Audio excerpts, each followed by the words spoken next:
Good morning, ladies and gentlemen, and welcome to the Coffee with Craig show. We'll be talking about commercial real estate in Central and Eastern Europe. Good Wednesday morning and welcome to the Coffee with Craig show.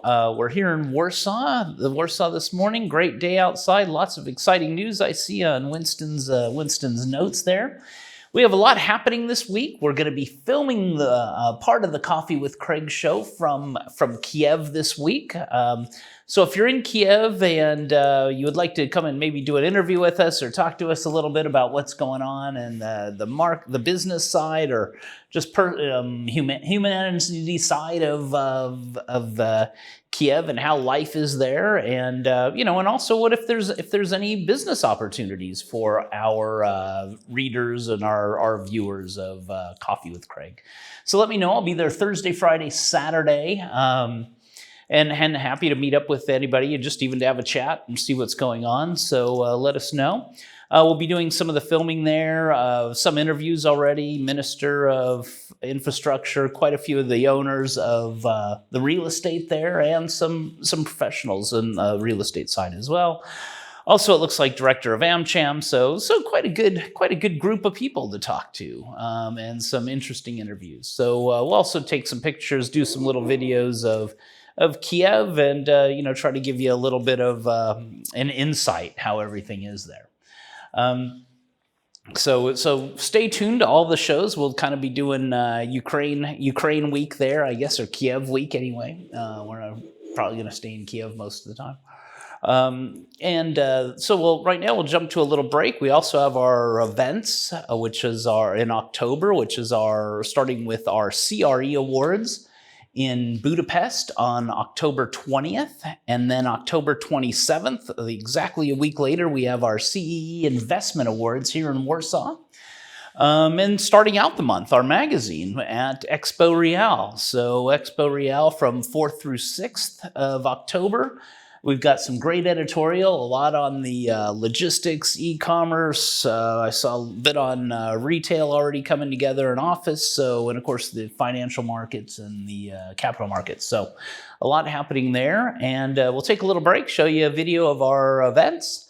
And we'll come right back with Winston Norman. Hey, Winston, good to see you. All right, Craig. Yeah, welcome. Welcome to Wednesday. Yeah, it's like hump day of the week. So getting through the week. So anyway, we'll be right back with Winston Norman, our editor-in-chief, and the highlights on the Europa Property website, EuropaProperty.com website.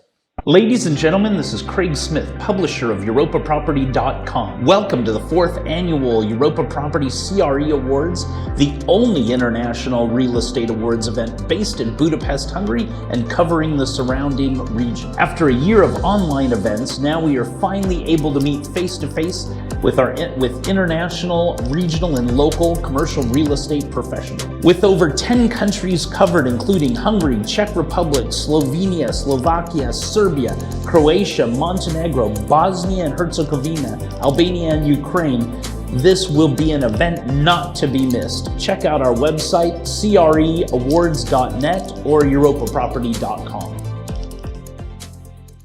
So welcome back, and Winston, let's jump right into the news and see what exciting things are on our website for the day. Thanks, Craig.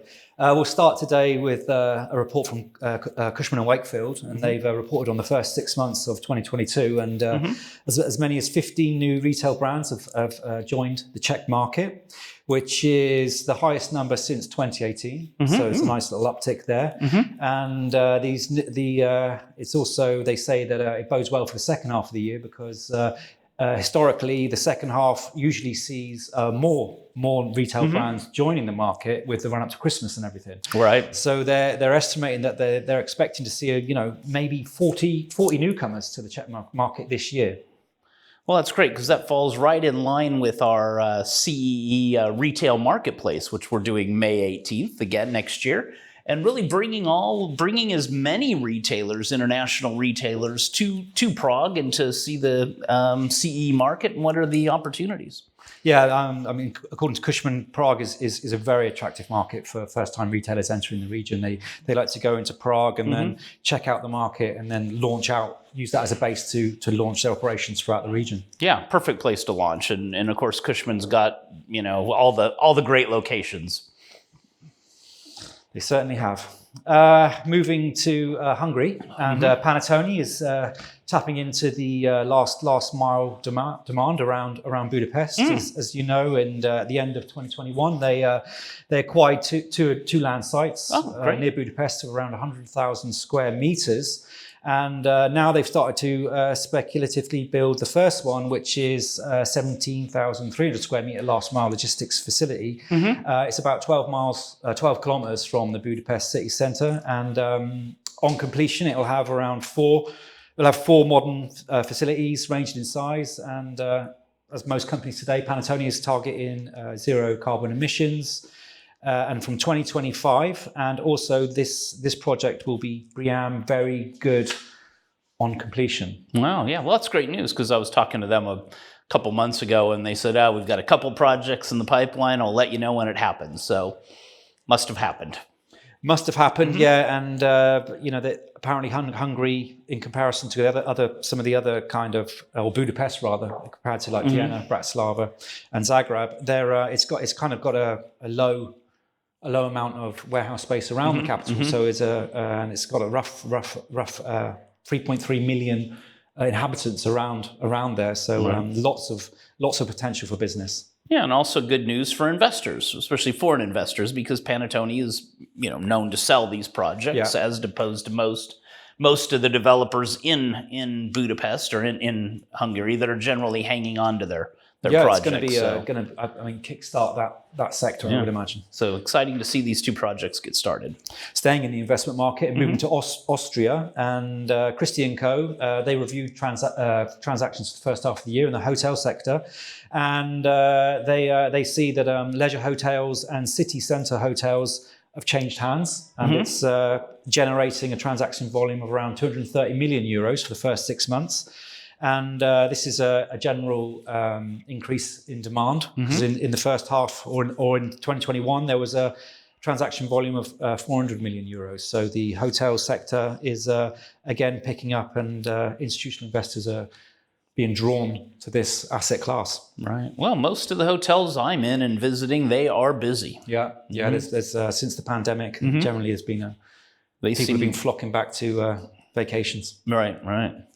And business, of course. And business, yeah, a bit on business. Hopefully more and more will be on business. Yeah, of course. And finally for today, GTC have closed 2 office deals in Sofia. They've got a new tenant, which is a fast-growing software company called GTM Hub, and they're leasing around 1,700 square meters in the Advanced Business Center 1. And also one of GT's anchor tenants in Sofia, which is in the Mall of Sofia. They've leased for another five years, and they've taken 80% of the Moss Tower, and that's for 750 professionals. So a big renewal there. No, great, yeah. And Mall of Sofia, very good mall, and great place to have your office as well. Yeah, good mixed-use development, that one. Good. GTC's really been doing a lot around the region lately. Especially in the south.